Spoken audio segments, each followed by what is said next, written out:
All rise. First District Court of Appeal is now in session. All who have business before this court draw near, give attention, you shall be heard. May God save the United States, the great state of Florida, and this honorable court. Good morning and welcome to the First District Court of Appeal. We have one case on the docket today, Charles Adelson. All right, buckle up. This isn't a trial, this is an appeal, which means no witnesses, no jury. Just judges dissecting whether the original trial played fair. And today's fight?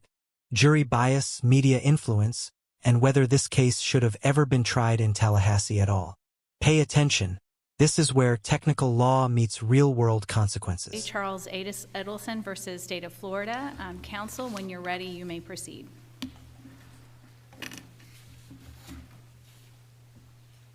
Good morning. May it please the court. Michael Luffman on behalf of the appellant, Charlie Adelson. Seated with me at counsel table is co-counsel Laurel Cornell-Niles. I'd like to reserve 5 minutes of my time for rebuttal. So noted. I'm hoping to focus the beginning of my time this morning on the first two claims, which are the jury selection claims, and I think they're intertwined. And then I also intend to briefly address ground three. So let me begin with the jury selection claims. Claim one concerns the trial court's failure to grant the motion for a change of venue. Claim two concerns the trial court's failure to strike the panel, and then specifically, as that issue evolved, to strike the middle group of jurors, jurors 51 through 102, for reasons that I'll get into in a second. Let me begin with the change of venue argument. The numbers in this case are pretty striking. We know that of the 130 jurors who were questioned individually, and that's the way this process went. The judge began jury selection by individually questioning jurors in groups of 50. There were 3 total groups that were ultimately questioned to determine whether or not they've formed an opinion about the case and whether or not they've been exposed to pretrial publicity. Of the 130 that were questioned, 54 said that they had formed an opinion regarding innocence or guilt, and 53 of those had formed the opinion that my client was guilty. And they were excused for cause. Pause right there. Over 40% of potential jurors already thought the defendant was guilty before hearing a single piece of evidence. That's not a vibe issue, that's a constitutional problem. The defense is setting up a classic argument. When does pretrial publicity cross the line from awareness into unavoidable prejudice? For cause, they all correct. were. All right, so let's start a little bit about the procedure that the rules require before those interview questions are even asked. Why don't you address, the rule requires a written motion, an affidavit, and a good faith statement, correct? Yes, Your Honor. All right, and that didn't happen here. No, Your Honor. And what type of things would we have seen in an affidavit before any jurors were interviewed?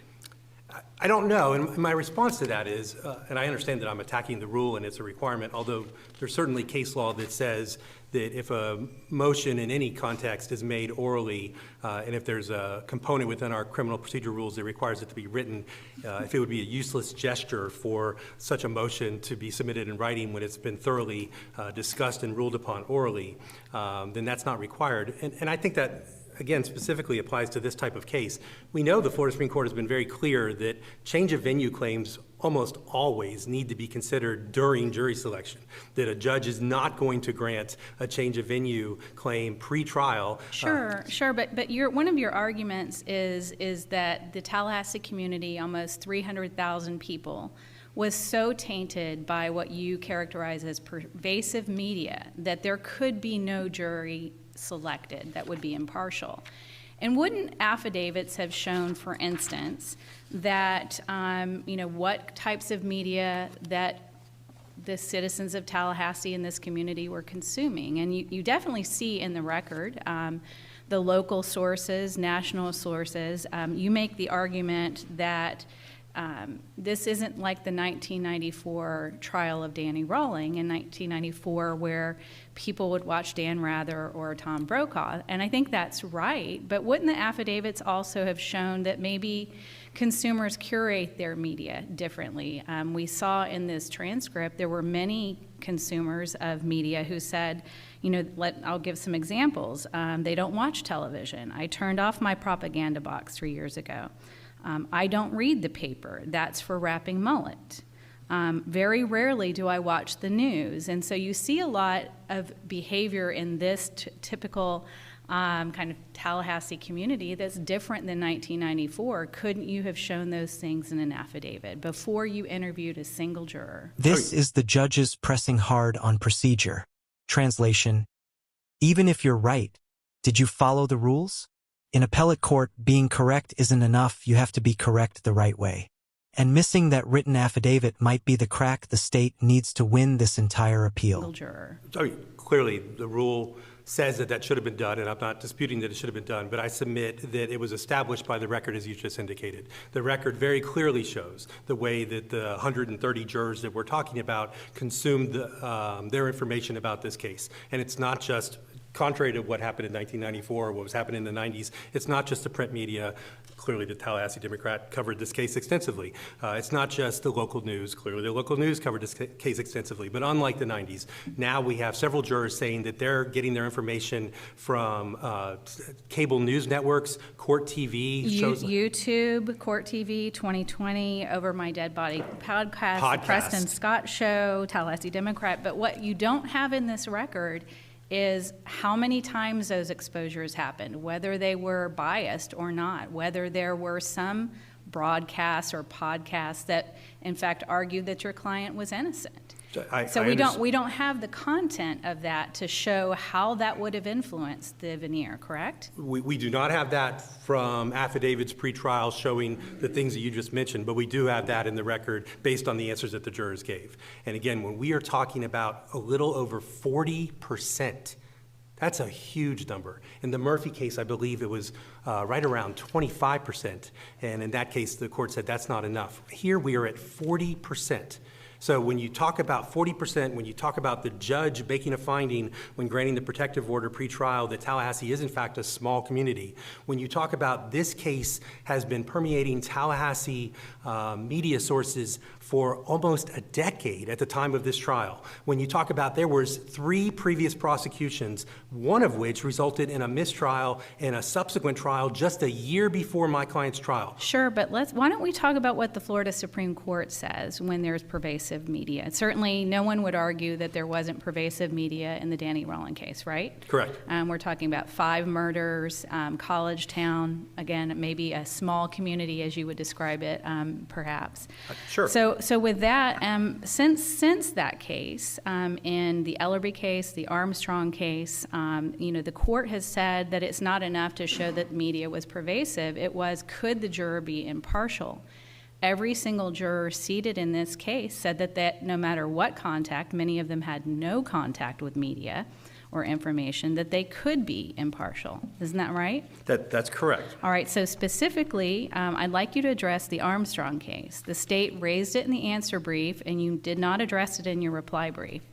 The Armstrong case, the Florida Supreme Court, and this is 24 years after the Manning case that you cited in your case, they said that if you don't renew your objection to the jury before the jury is impaneled, in fact, your client accepted this jury, that you have waived it and we may not reach that issue. Here comes the landmine preservation. If you don't renew your objection at exactly the right moment, the law often treats it like you never objected at all. This is where appeals live or die, not on fairness, but on whether the defense checked every procedural box when it mattered. Not reach that issue. What do we do with Armstrong? So two responses to that, 3 actually. Just quickly regarding my client accepting it. I don't know that my client accepting it matters much. I think the concern is, did defense counsel renew the objection?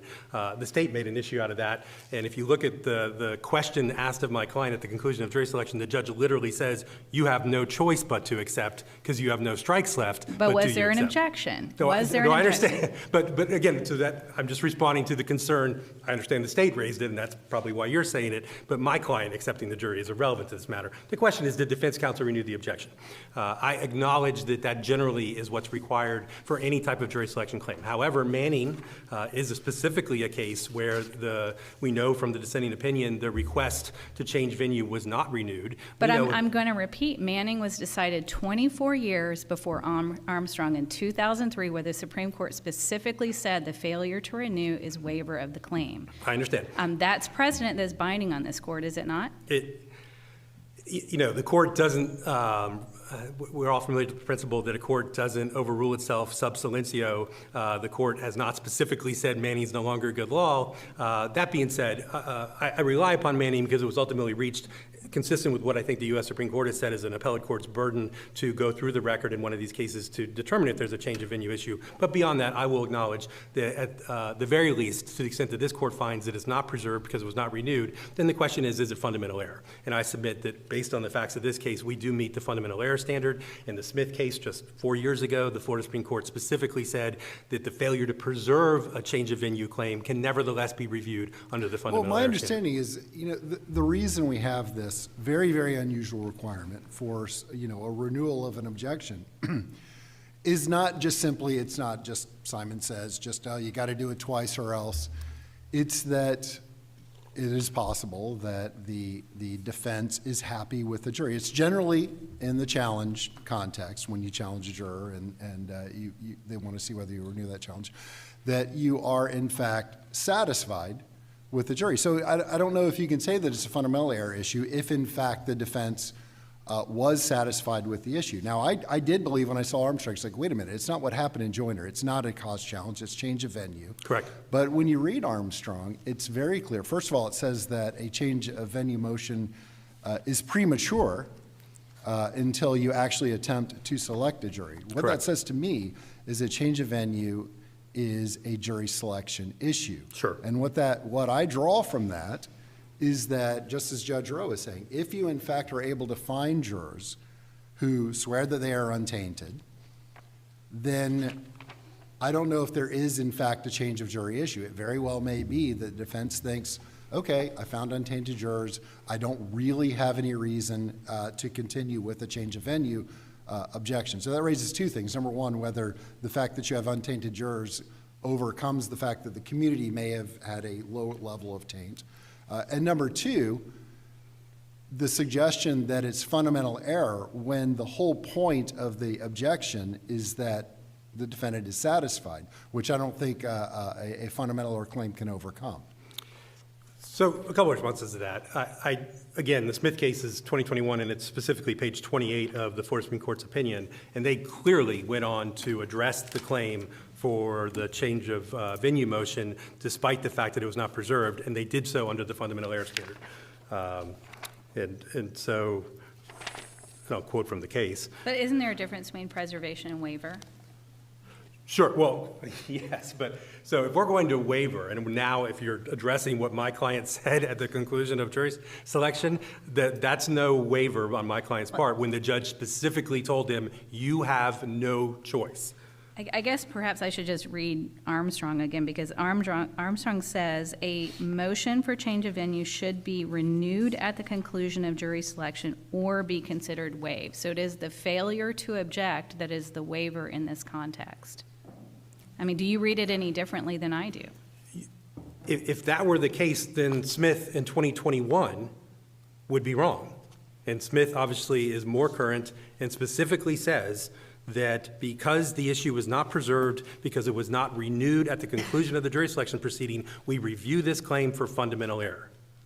So I submit to you, again, this court has the ability to review the claim. Smith from the Florida Supreme Court very recently has said for at least a change of venue claim. It may be different for a peremptory challenge, the failure to grant a cause challenge, but when it comes to change of venue, the Florida Supreme Court has specifically said it can be reviewed for fundamental error. And I guess going back to Manning, and I understand the time difference, but Manning would be a great example of that. You literally have the attorney in Manning saying at the conclusion of jury selection, I believe we picked a fair and impartial jury. And I submit that there's no jurist in this state that would review the facts and reach a conclusion, unlike what the Florida Supreme Court did, that there's no way that venue could have been fair within Columbia County in that case. So that's exactly why these claims can still be reviewed for fundamental error. Just generally speaking, normally when we talk fundamental error, it's because that an error wasn't preserved below. Can Correct. Fundamental error be affirmatively waived? If defense counsel had said, if the question rather than to Mr. Adelson, do you accept this jury, and let me point out you have no choice but to accept the jury, but answer me anyways, do you accept this jury? If it had been defense counsel, you previously raised some objections. Do you now no longer renew those objections and accept this jury? If that would be the case, I would have no ability to make an argument in front of you today. That would be waiver. That's not at all what we have in this record. I think the Well, fact... it sounds to me like you're going up a 3850 avenue, but let me ask you this question. Is Armstrong's a 3850 appeal? Correct. The other cases we're talking about earlier were direct appeals. Is Correct. that distinguishable? Perhaps. I mean, again, a lot of times when the Florida Supreme Court considers 3850s, they also consider 9.141s in the context of failure to raise issues on direct appeal, and that's also the way, in Hilton at least, that the ways these claims are being raised. But again, in a direct appeal claim, in a direct appeal, the issue is it preserved? If it's not, can it be reviewed for fundamental error? I submit that there are some things that cannot be. Generally speaking, the failure to renew a cause challenge is not something that's going to be reviewed for fundamental error. The court's been clear about that. And if there is a specific waiver on the record, we don't have that here, then no, you wouldn't be able to review it for fundamental error. Waiver trumps fundamental error. We don't have a waiver here, and I submit that fundamental error is still the standard. But surely you're not arguing that now a trial judge has to, who's represented, a defendant's represented, now a trial judge has to look to the defendant who's represented by counsel to say, do you individually accept a jury? I have no idea why the judge did that in this case. But it's But are you promoting a bifurcated question by a trial judge to counsel and a defendant? I think in the context that the judge is asking the question in this case is, it fairly could be construed as, do you have any other strikes?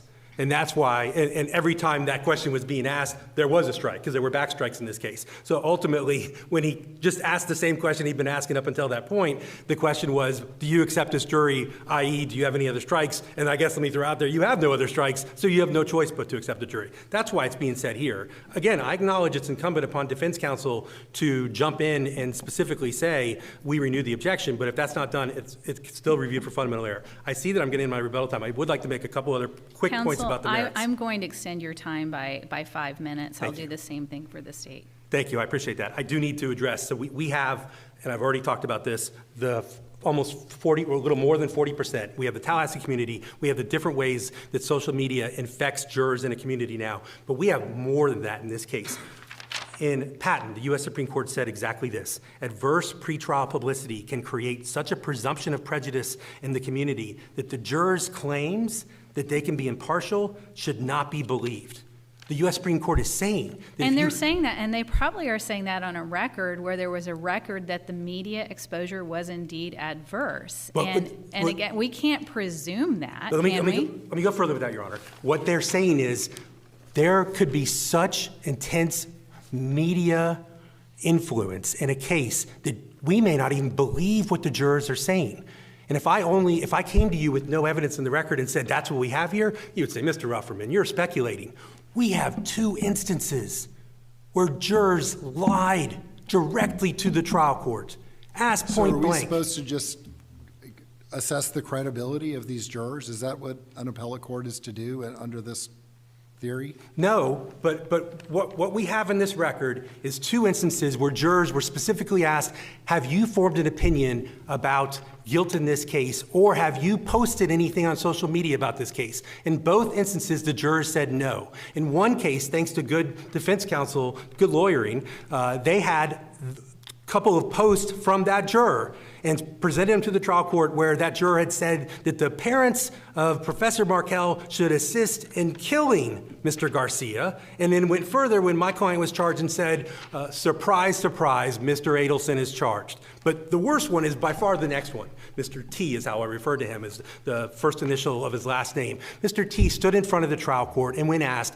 have you formed an opinion about whether or not this defendant is guilty? He point blank told the court no. Lo and behold, 2 jurors later, Miss M comes in and by happenstance is asked the question, has anyone been discussing this case amongst the jurors? Oh, why, yes. In fact, that gentleman that was just excused with the glasses, what's he been saying? He's been going around telling other jurors that Mr. Adelson is guilty. And both of those jurors were excused for cause, were they not? This is the nightmare scenario for any trial judge. Jurors lying, jurors talking, jurors influencing each other behind the scenes. And now the defense is arguing something explosive. If 2 jurors lied and were caught, how many others lied and weren't? That's the domino theory. And it's dangerous. Were they not?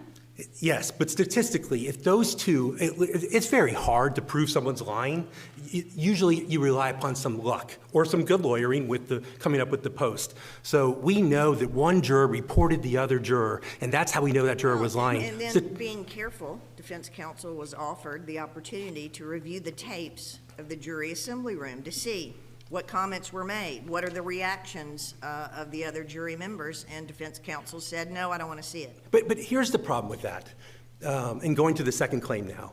The second claim is a very specific, easy fix. We know for the second group of 50 jurors, 51 through 102, problems were happening.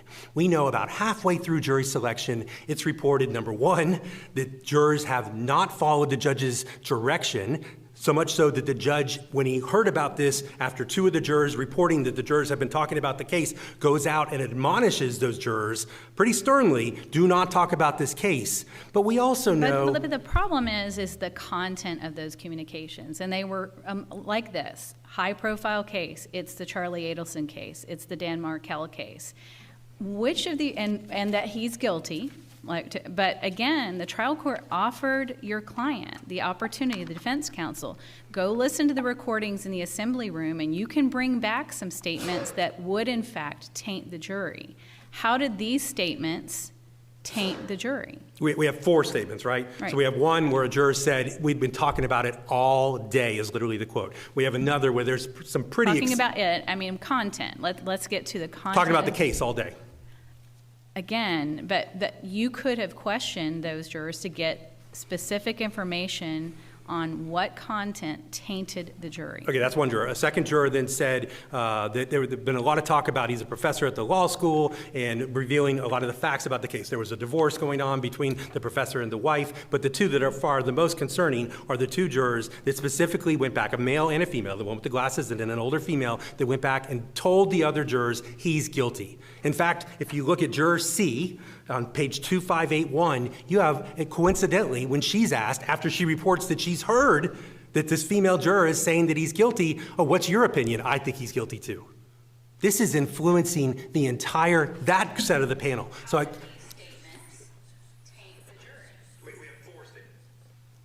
Let me come back to why I think this was an easy fix. There was 3 groups of 50. It was clear 8 of the jurors that sat on the jury came from this middle group, 51 to 102.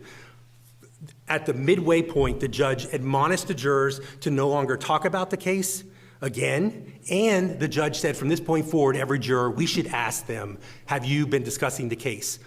Of those 8 jurors that came from the middle group, 4 preceded those 2 things. So for those 4 jurors, we have no, and I can quickly tell you the page numbers regarding those. I have the names, I apologize. I will say them. It's Brazos, 2467. It's Kraft, 2497. Milne, 2514. Hawley, 2528. Those 4 jurors were all exposed to somebody saying, I think that the defendant is guilty. Yes. Multiple times. Okay, so they rendered that, so you have jurors who probably shouldn't be serving and didn't serve, is my understanding. How many other were influenced by that? Expressing their opinion that the person was guilty. But don't we typically, we're going to strike a panel or require the striking of a panel when facts come in that would otherwise not be admissible. Isn't that the typical standard for striking a veneer? Strike 50 jurors. Just those 50. The clerk actually said. But the reason for it isn't that somebody has rendered an opinion as to the guilt of the defendant. It's whether they've been exposed to facts that would facts about the case that would otherwise have been inadmissible. Oh, I don't agree with that, Your Honor. Jurors constantly saying when they've been told not to talk about the case, talking about the case and saying he's guilty. And being exposed to that, when you already have all of the social media presence that's involved in this case, that's improper. And again, the fix was easy. When they weren't sure in the third group of 50 whether or not they were going to finish, the clerk said, we have another group of 50 downstairs. How easy would it have been for the judge to say, wow, I mean, he was mad, you could tell. I'm frustrated. They're not following my directions. They're lying. Couldn't we have sidestepped some of the speculation? if the tape of the jury assembly room had been reviewed and then some content specifics argued? I think it's clear that this 50 was tainted. And if you go back to the Manning case, what the Florida Supreme Court said that every reasonable step should be taken to preserve a defendant's trial by an impartial jury. And to this end, if there is a reasonable basis shown, the court should take action. There's, without question, a reasonable basis. We have one juror that said, living in Tallahassee, you'd have to be under a rock to know about this case. Another juror said, the impact that this had on me, when you hear about this, it sticks with you. We have so much about this case, but then when you boil it down to that middle 50, and we know that there's not one, not two, 4 different jurors that has disclosed that they've been talking about the case, and is getting the judge frustrated. He has to re-admonish them, but he doesn't go back and question the ones that have already been questioned about whether or not they've heard discussions from other jurors, and 4 of those jurors who were never questioned ultimately sat on this jury. That's a reasonable basis for the judge to have taken the easy step. You're right, at this point I'm frustrated. They're not following my instructions. 51 through 102, they're done. Let's bring up the next 50. I will be very clear going forward. He was. And if we need to go to the 4th 50, we will. That's what should have been done, and because of that, my client didn't get a fair trial. I'll reserve my last minute for rebuttal. That's the mic drop moment from the defense. The entire appeal boils down to one question. When jurors talk, speculate, and spread opinions before deliberations even start, can any verdict truly be trusted? Let me know in the comments. Should the judge have wiped that entire middle jury panel and started fresh? Last minute for rebuttal. Thank you. And I will extend you an additional 3 minutes, and the same for the state, so you'll have a total of 8 extra minutes. Thank you, Your Honor. May it please the court. My name is Charlie Lee. I work for the Attorney General's office, and I represent the state of Florida in this case. I'd like to start out with the questions the judges here have asked today. One thing I do want to clear up is the preservation issue that Mr. Adelson claims in Manning in his reply brief. He talks about that in that case, the attorney below never filed a written motion, didn't renew his objection to the jury or anything like that. Those facts come from the dissent in Manning. The 3 justices of the Florida Supreme Court who felt that Manning should not have his conviction overturned, who felt he did get a fair trial, noted that his attorney affirmatively accepted the jury. Now from Manning, we've come to Armstrong. And Armstrong is backed up by all the cases where we have Batson challenges. If someone files a Batson challenge saying they didn't have a fair jury because of the demographic makeup of their jury, if they affirmatively accept that jury, then they've affirmatively waived that objection. They have to do it once again. They cannot accept the jury like Mr. Adelson did twice to his jury and to the alternate jurors. But isn't really, change of venue is not the same as failure to renew specific challenges to specific jurors. It is a much broader, as Mr. Efferman was talking about. It has to do with what was known by the community. It's whether the community is one that cannot hear the case. It's not necessarily about individual jurors. So why should we apply this rule that, I understand what Armstrong says, but I've also read Joyner, and I know that that's where the Supreme Court first made this rule very, very clear, and they made it in the context of challenges to particular jurors. Why should we apply it? Forget what Armstrong says. Why should we apply it? You should apply it because it is about individual jurors. Because Mr. Adelson, he's entitled to an impartial jury. He's not entitled to an impartial community or city or world. There are people out there who are going to prejudge Mr. Adelson's case. There's people out there that will prejudge every case. In every jury selection, there will be jurors on the panel that will say that they believe the defendant's guilty just because he's sitting in the defendant's seat. That happened in Mr. Adelson's case. It'll happen in every case that's tried this week at the Leon County Courthouse. It has to do with the actual jurors. One of the things that Mr. Adelson brings up in his reply brief is structural error, and I'm going to explain why this isn't structural error, although Mr. Adelson has waived that because he didn't bring it up in his initial brief. But let's look at the 12 actual jurors that served on Mr. Adelson's jury. Adelson accepted all 12 jurors during the pre-screening phase. All 12 said that they would be fair and impartial. Mr. Adelson gives us no reason to believe them. As Judge Thomas pointed out, there's not a clear record here of why we shouldn't believe them. And Judge Rowe pointed out, because affidavits weren't filed in this case, we don't know what the pretrial publicity is. This isn't like Shepard v. Maxwell. This isn't like Irvin v. Dodd, where, you know, Mad Dog Irvin was in the press, as serial killer in the press all the time. It's not like those cases. We don't know because Mr. Adelson didn't file a legally sufficient motion. But he did show that of the 54 prospective jurors who had a considerable amount of media exposure, that 53 of them found that Mr. Adelson was guilty and said that they couldn't be impartial. Now, there's much of jurors might be lying about whether they had the exposure. Is it also possible that jurors were lying that they couldn't be impartial and absolutely thought he was guilty to get out of jury service? I mean, I think there's a lot of speculation going on here that we really can't get to. Well, that's where I'd point to Singer, a case that Mr. Adelson relies upon. And in that case, and this is a 1959 Florida Supreme Court case, they said that the Florida Supreme Court said they had some doubt as to the impartiality of a fairly large number of the veneer men, which might be indicative of the inhabitants generally of the community. But we cannot determine error on doubt.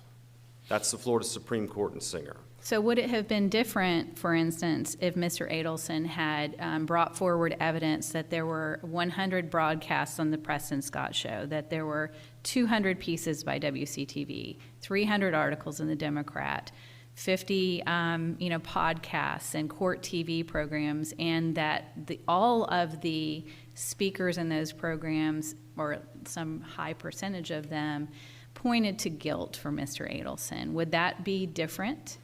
It might be different. All we have is secondhand knowledge of the jurors that were there. That's all we have. It might be different. We have, I think, the court TV host is the only one that we know expressed a negative opinion. And even the jurors who were interviewed about their exposure to the media sources I just listed, some of them found that those sources were credible, and some of them found that they weren't credible. They called into doubt whether the person who was on one of the news programs was partial or not, right? Correct, Your Honor. And as to Mr. Adelson's numbers, I disagree. I noted he quotes 29 jurors in his initial brief. I noted 22 that said they couldn't be fair and impartial. But even saying it's 40%, which I believe is what he's arguing today, that's a far cry from Irvin, where it was 2/3 of the jurors had extreme bias against Mr. Irvin. I mean, he was a serial killer that in the press, I believe, several states had, sheriffs had said that they were going to make sure that he was executed. One of the cases, Murphy, and I do agree with Mr. Adelson, there are some similarities between issue 1 and 2. And moving on to issue 2, we have to give jurors credit. Just because this young man said that Mr. Adelson was guilty, and another man may have forgotten what he posted on Facebook about Mr. Garcia, that doesn't mean that the entire jury pool was tainted. As Judge Thomas pointed out, the defense counsel was given an opportunity to go back and review video of the courtroom or the jury assembly room wherever this happened. They were moved from the jury assembly room to courtroom 3G, and the defense declined. So we don't know, there's no indication that this young man stood up on a chair and yelled this out at the jury pool in general or whispered it to someone. We don't know.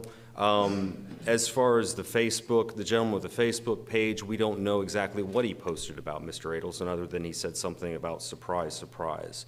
And the defense counsel didn't establish a record. And again, going back to Singer, we're not going to reverse this case based on doubt. This isn't a case, because this is not a structural error. And neither the U.S. Supreme Court nor the Florida Supreme Court has ever held that a failure to change a venue or denial of a change of venue motion or prejudice within the community or bias amongst prospective jurors has ever resulted in structural error or per se reversible error. Didn't the Manning court, though, suggest that a venue error is a structural error? I don't think so, Your Honor, because they looked into, the majority in that case looked into the individual facts, case by case. When we get to Rawling, there, and McCaskill, there the courts, and that came long after Manning, they've developed a test to find out. And this is why, in this case, we had two voir dires. We had the pre-screening process and then the actual voir dire, which is, far more than the average defendant gets. And that's so we can suss out and we can identify prejudice amongst those jurors, because no court has ever held that, bias amongst jurors in the jury pool would result in a structural error, because that doesn't affect the framework. Now, if there was something inherently wrong with the voir dire process, perhaps. Now, no courts held that either. But in this case, there was no problem in the voir dire court. The judge here went above and beyond by having the pre-screening process, then the voir dire, where counsel will get an extra chance to challenge jurors. One of the things in this case is the defense counsel didn't ask for any extra peremptories. He didn't even use all 10 of his peremptories until the very end of the voir dire process, which is a factor in Manning. And it's why we have those factors, is because with structural errors, those are errors that are so, such as a right to an impartial judge. It's not like we can question a judge or the right to a defendant's right to represent themselves. We can't question a defendant about why he wants to do that. Or a public trial. If there's no public trial, we don't know what happened. We can't peer in. We can't look behind the veil and see what that error might have caused. But in this case, it's perfectly clear. Mr. Adelson agreed to 58 jurors. The jurors that served on his jury, only one of them heard another juror talking. 3 of them had no prior exposure to the case. And and all of these jurors, Mr. Adelson agreed to. Well, could you address, the preservation issue aside, let's go to, can you address Mr. Ufferman's fundamental error argument? I don't think that he can show fundamental error, because he can't show that in any other venue that Mr. Adelson would receive a fair trial. This case, in modern cases often, a fair trial, a different trial, a different result. Fundamental error requires the defendant to show that a different result, but for the lack of change of venue, that his case would have ended up differently. Well, that's not the case here. There's been no demonstration of that. So it's not just fundamental error that he didn't get a fair jury. Wouldn't that be fundamental error in and of itself, regardless of what the outcome of the trial was? Well, if he could show that he didn't get a fair jury, but he certainly did. Well, that's his claim. Well, it's his claim, but he hasn't shown any evidence of it. He hasn't shown why this particular jury, these 12 jurors, were so biased that, that the outside influence on these jurors would have changed their verdict. He's made no showing of that whatsoever. He didn't try to poll them. They polled them after the trial, but he didn't try to question the jurors or anything like that. There was a motion later, but there's no evidence in the record that these jurors were influenced. Like I said, 3 of them had never even heard about the case. So there's no evidence in the record whatsoever that his actual jury, because he has a right just to an impartial jury, that they were influenced by the media and the local, the conversations around Tallahassee influenced their verdict. There's nothing in the record. I think his argument is that the media saturation implicitly biased the jurors, I think, is one argument. Maybe another argument is that they are lying. They were lying when they said that they could be impartial. And he's pointing to the 2 jurors who did, in fact, lie. And then again, he points to the 53 of the 54 jurors who were excused for cause because they had consumed the media and felt that they could not be impartial in this case. So that's the evidence he's pointing to. What do we do with that? Well, Mr. Adelson's asking this court to presume prejudice there, which is something that this court could only do under a structural error argument, which he's waived, and no court has ever held that it's a structural error. This court should not presume error, and Mr. Adelson has not proven any error. He hasn't proven by not filing a legally sufficient motion with affidavits that show what the media coverage was. We had that in Foster. In Foster, the defendant there filed news clips, articles that were far more negative against Mr. Foster than anything that we heard. All we have is secondhand accounts from other jurors or prospective jurors about what the media publicity was. But assuming what they said was true, what happened in Foster was far worse, and what happened in Rawling was far more extensive. And this court, there's no reason this court should presume prejudice, and there's no reason this court should find prejudice if Mr.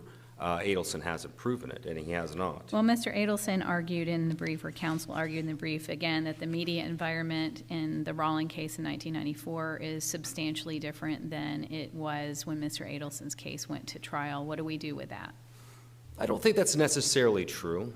We don't know much about Mr. Adelson, the media coverage around Mr. Adelson, but in this day and age, no media is really local. And in this case, there was Over the My Dead Body podcast, there was national news.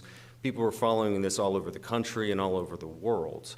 The environment hasn't really changed. Really, the important thing is local sentiment. If it's something that shocked the community, this is as bad as Dan Markel's murder was. 30 people on the jury, prospective jurors, had never heard of the case.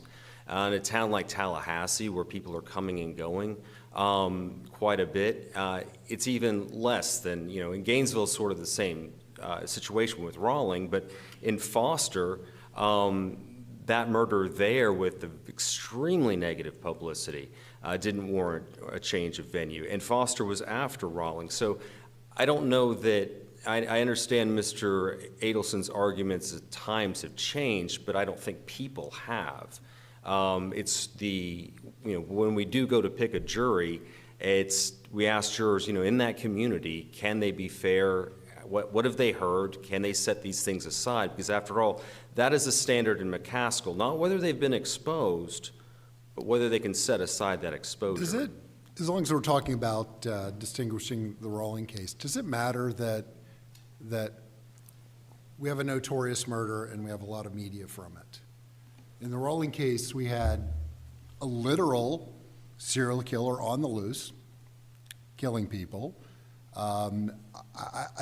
I don't think anybody in Tallahassee believed that somebody was going to pay Garcia and Rivera to come up to Tallahassee and kill them. That was not an irrational belief in Gainesville when there was somebody who literally was brutally killing people day after day for a while. That has nothing to do with the media coverage. That has nothing to do with what was happening in 1994 when he was being tried, but does it have anything to do with the decision of whether to change venue when you have something well beyond the media in assessing how the community may have felt? I agree, Your Honor. In Rawling, the Associated Press described him as the next Ted Bundy, basically. And there is that fear and that shock. And I don't want to downplay Professor Markel's death. It was shocking. It was terribly sad. But you're right. It was certainly figured out that this was a murder for hire. And by the time that Mr. Adelson went to trial, this court had already affirmed Garcia's conviction. This was a murder for hire plot. The people in the community were not at danger as they would have been with Rawling or Bundy or even Foster with his Lords of Chaos group. I agree with you, Your Honor, that when that fear stays in a community, that can certainly poison their minds. But in this case, that fear that would have been there in Rawling and Gainesville in the 90s would not apply to Mr. Adelson's case. And like I said, it's not surprising that only 22 jurors said that they could not set this out of their mind. I know Isn't there a Mr. difference here, though? I mean, unlike the Rollin case, there's been, now 12 years of sustained media coverage. There have now been 5 convictions in this case, and at the time of the trial, there had been 3 prior to Mr. Adelson. Doesn't that make a difference? I think it can work both ways. I think the saturation and the fact that this case has been going on for so long may dull the senses of people. They hear about it, they get disinterested the more they hear. I mean, but I think one of the factors in Rawling is the time of the publicity and the trial itself. In Mr. Adelson's case, the crime was far removed. 9 years, as one of the jurors pointed out, prospective jurors pointed out. But the nature of the coverage matters a lot too, and the nature in relation to the time of the trial. And there's nothing in the record to indicate that there was negative publicity about Mr. Adelson around the time of his trial that would influence the jurors to reach a guilty verdict instead of an innocent, or instead of acquitting him. And again, that's perhaps where an affidavit may have come in and to help the defense in terms of how many media stories there were within the relevant period, the content of those stories. Again, we don't have that in the record. We just have sporadic references in the record where jurors were reporting that they had seen some media at some time. I'd argue it's why the rule exists. It's why the rule requires As long as we're talking about affidavits. the rule, counsel, I noticed, Armstrong talks about how a change of venue motion is premature until there's been an actual attempt to impanel a jury. I understand what they're getting at, just on its face, but I'm having trouble understanding how that requirement it plays into the requirement that there be a written motion for change of venue. Do you attempt to impanel a jury, and then when you can't, you say, hold on, Your Honor, give me a few minutes so I can write out a motion for change of venue because the rule requires it to be in writing? In other words, is the requirement to be in writing unrealistic given the separate requirement that a motion is premature until you attempt to impanel a jury? No, Your Honor, the rule is not unrealistic because it requires the defendant to make the initial record that he needs to make. And that is, if the defendant files the motion before trial and has the affidavits, which he should, like some of these cases, they went around town doing polls. And in Foster, they got the news coverage and everything before the trial. So it incentivizes a defendant to go out, get the information, poll the community, make the record for their motion, file the motion ahead of time. The court's under advisement that this is an issue, which in this case it was an issue even before jury selection. The court then, the judge in this case, wisely took the effort to have a pre-screening process and a voir dire. And so the rule is not unrealistic. Now, the Florida Supreme Court says that we have to go ahead and try to pick a jury anyway to see if we can determine whether there is a bias within the community that can't be overcome, but we have to test that. That's one of the reasons I'm arguing it cannot be a structural error, because this is something we can palpably test. And so that's why I believe it's not, the rule makes a lot of sense that it requires a pretrial motion with the affidavits.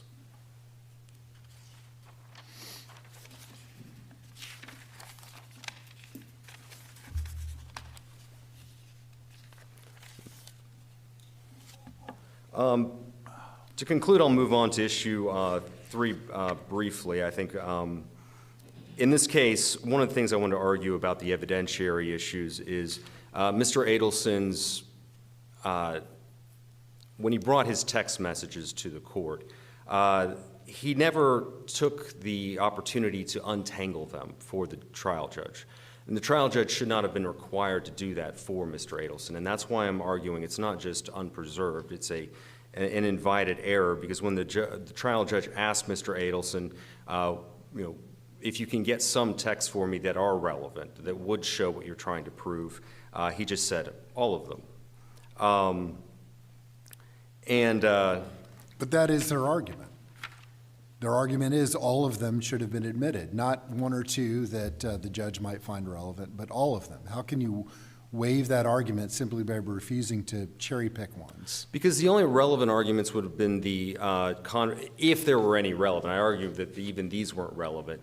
But the conversations between Meg Benoit and Donna Adelson and Wendy Adelson, he didn't separate those out and offer those to the court and say, these are the relevant text messages, and this is why they're relevant. He should have done that. The judge was under no obligation to untangle those for Mr. Adelson. And I think there was concern about the content of the message. I think you characterized the messages in your brief as racist, misogynist, and sexist. And I can imagine that had those been admitted, Mr. Efferman might be right up here arguing unfair prejudice against his client because of this bad character evidence. Correct, Your Honor. The judge has to act as the gatekeeper of evidence in every case, and in this case, we may have very well had an ineffective assistance of counsel in the face of the record argument had the judge not asked pointed these things out to Mr. Adelson and asked him. Is it really the judge's job to protect the defendant from himself, though? I mean, if counsel believed that the strategy included admitting these text messages that might otherwise be viewed as negative to them, isn't that really a strategic call on counsel's part? If it's a strategic call that no reasonable attorney would take, I think a judge does have to step in. A judge will have to step in even under a 403 analysis, if something's more prejudicial than probative. In this case, those texts were certainly more prejudicial than probative. Yes, a judge should step in. Even if it's prejudicial to the offering party? Yes, Your Honor. I'm not going to allow you. I think that would harm yourself if you admitted that, so I'm not going to allow that evidence in. I don't think I've ever seen that. I think in the interest of not vitiating the entire trial, a trial judge should do that, and because otherwise, he's letting the defendant walk himself into a mistrial, and a judge should not allow that to happen or be forced to allow that to happen. Based on those arguments, Your Honors, I would ask this court to affirm Mr. Adelson's conviction for his part in the murder of Daniel Markell.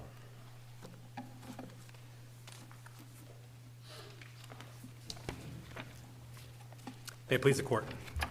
I'll begin by briefly addressing Claim 3. Here's why it was so prejudicial to my client to not get in the other text messages that the state was pointing to and suggesting that they had to have been about nefarious things as opposed to routine things. The text messages that have been proffered, they clearly are routine things. This is what the prosecutor argued in closing, page 2082. Quote, but as the defense points out, these folks had independent relationships with each other that could explain those communication patterns. So without knowing the content, how could we know if they're really talking about murder or if these call flurries around key events are just coincidence? A conspiracy can be shaped like blah, blah, blah, and she goes on. Without knowing the content, the state objected to the jury being able to see all of the content. And now they seize upon that in closing argument and say— I'll ask you the same question I asked the state. I mean, if these messages, which were labeled as racist, misogynist, and sexist, had been entered against Mr. Adelson, wouldn't you be arguing here that the jury was prejudiced against him in terms of this bad character evidence? Absolutely not. Number one, that would be the actual definition of invited error. Number two, my client would be— I'm sure it's not great, but he can take the label of being racist, misogynist, whatever else. He doesn't want to take the label of being murderer. And these texts would have helped him show that what the state was arguing is not true, so much so that the state seized upon it. He doesn't need protection from himself, as Judge Winokur's already indicated.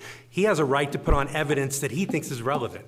Mateo says any evidence that could be in any way, even in a slight way, relevant to the theory of defense, a judge errs in not allowing it in. The purpose of putting these texts in is not, as the trial court was saying, oh, do they go to motive or do they go to any element of the crime? No, they go to showing that these are routine communications, not what the state is asserting. And he was prevented from putting that in, and the state seized upon it in closing. Was this, if there was error, is it not harmless? He was allowed to testify about these texts on the stand. Wow, my client was out on an island in this case. There's no question that it was, one other witness was presented. My client's testimony. Is there anything to back up my client's credibility?